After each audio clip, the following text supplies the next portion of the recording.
नमस्कार दोस्तों, स्वागत है आपका आपके अपने YouTube चैनल प्रिया प्रीतम व्लॉग्स में।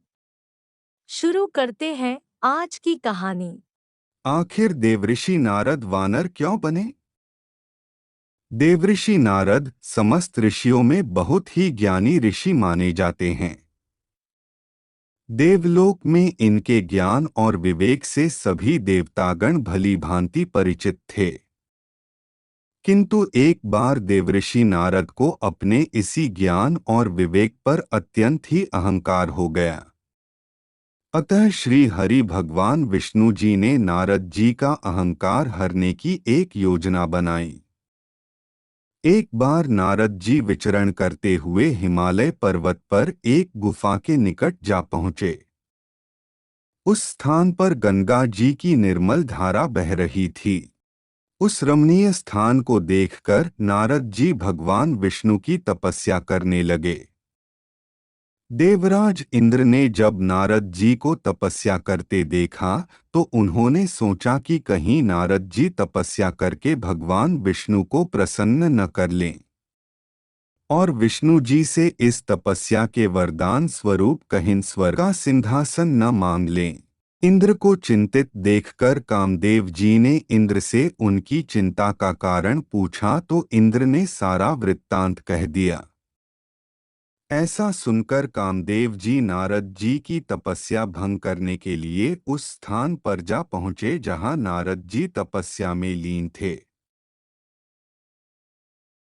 कामदेव ने अपनी माया से वहां का दृश्य मनमोहक बना दिया और सुंदर सुंदर अप्सराएं भी नृत्य करने लगीं।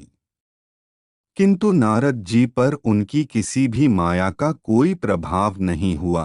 तब कामदेव को अपनी इस भूल का एहसास हुआ और उन्होंने नारद जी से क्षमा मांगी। नारद जी ने बहुत ही सरल स्वभाव से बिना क्रोध किए हुए कामदेव जी को क्षमा कर दिया और उन्हें वहां से आदरपूर्वक विदा किया। इस घटना के तत्पश्चात नारद जी को यह अहंकार हो गया कि कामदेव जी की माया मेरे सामने निरर्थक साबित हो गई और मैंने कामदेव पर विजय प्राप्त कर ली है।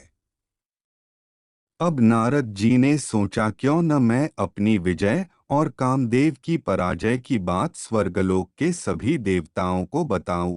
ऐसा सोचकर नारद जी सर्वप्रथम भगवान शंकर के पास जा पहुँचे और उन्हें अपनी विजयगाथा कह सुनाई। भगवान शंकर मन ही मन मुस्कुराए। उन्हें यह समझते देर न लगी कि नारद जी को अहंकार हो गया है।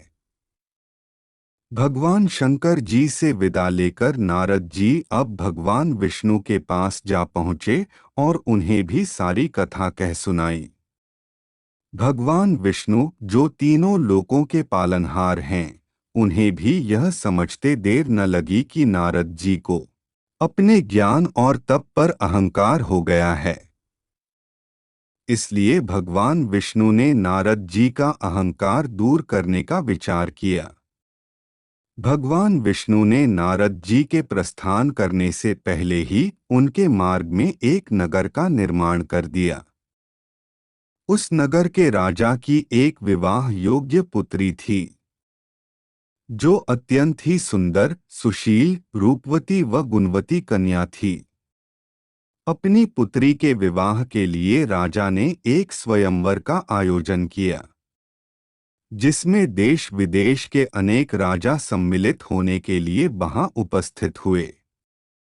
नारद जी भी उस राजा के यहाँ उपस्थित हुए। जब नारद जी की दृष्टि राजा की पुत्री पर पड़ी तो नारद जी उस कन्या का रूप देखकर उस पर मोहित हो गए और मन ही मन उस कन्या से विवाह करने की योजना बनाने लगे और भगवान विष्णु जी से प्रार्थना की, हे प्रभु, मुझे आप हरि जैसा रूप दे दीजिए ताकि मैं भी सुंदर दिख दूं और इस कन्या से विवाह कर सकूं। भगवान विष्णु जी ने नारद जी की प्रार्थना स्वीकार की और कहा कि जैसा आप कह रहे हैं ऐसा ही हो, आपको हरि का रूप प्राप्त होगा। विष्णु जी ने अपनी माया से नारद जी को हरि वानर का रूप प्रदान किया, किंतु नारद जी अहंकार में इतना डूब चुके थे कि उनको इस बात का आभास ही नहीं हुआ। उन्हें लग रहा था कि वह इस स्वयंवर में सबसे अधिक सुंदर दिख रहे हैं। इधर भगवान विष्णु भी उस स्वयंवर में मनुष्य रूप धारण कर सम्मिलित हो गए। इसी सभा में भगवान शिव की भेजे हुए दो गण भी सम्मिलित थे, जो इस पूरी माया को जानते थे। उन गण ने नारद जी को देखकर कहा कि आप तो सभी राजाओं में सबसे अधिक सुंदर दिखाई दे रहे हैं। यह सुनकर नारद जी का अहंकार और बढ़ गया। राजा की पुत्री ने नारद को वानर रूप में देखकर अनदेखा करते हुए भगवान विष्णु के गले में वरमाला डाल दी। राजकुमारी के ऐसा करने पर नारद जी अत्यंत दुखी हुए। तभी शंकर जी के गण ने नारद जी को दर्पण में उनका मुंह दिखाया, जिससे नारद जी ने क्रोध में आकर उन दोनों गणों को राक्षस होने का शाप दे दिया। शाप देने के पश्चात नारद जी अपने स्वयं के रूप में पुनः वापस आ गए, परंतु उन्हें भगवान विष्णु पर बहुत अधिक क्रोध आया, क्योंकि भगवान विष्णु ने ही उन्हें वानर का रूप प्रदान किया था। इसलिए वह क्रोध में ही भगवान विष्णु के समीप जा पहुँचे और भगवान विष्णु से कहा कि आपने मेरे साथ छल करके मनुष्य रूप धारण किया, राजकुमारी से विवाह किया है। इसलिए मैं आपको यह शाप देता हूँ कि आपको पृथ्वी पर मनुष्य का जन्म लेना पड़ेगा। और आपने छल से मुझे स्त्री से दूर किया है, इसीलिए आप भी स्त्री से दूर हो जाएंगे।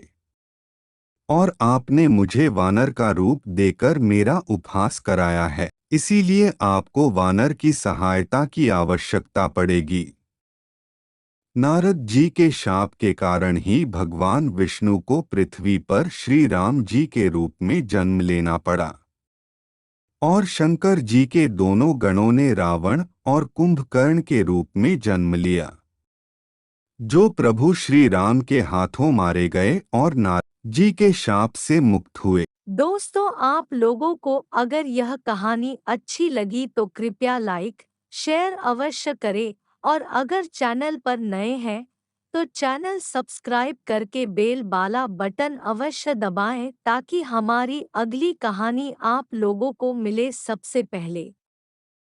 धन्यवाद। जय श्री राम, जय श्री कृष्णा, राधे राधे।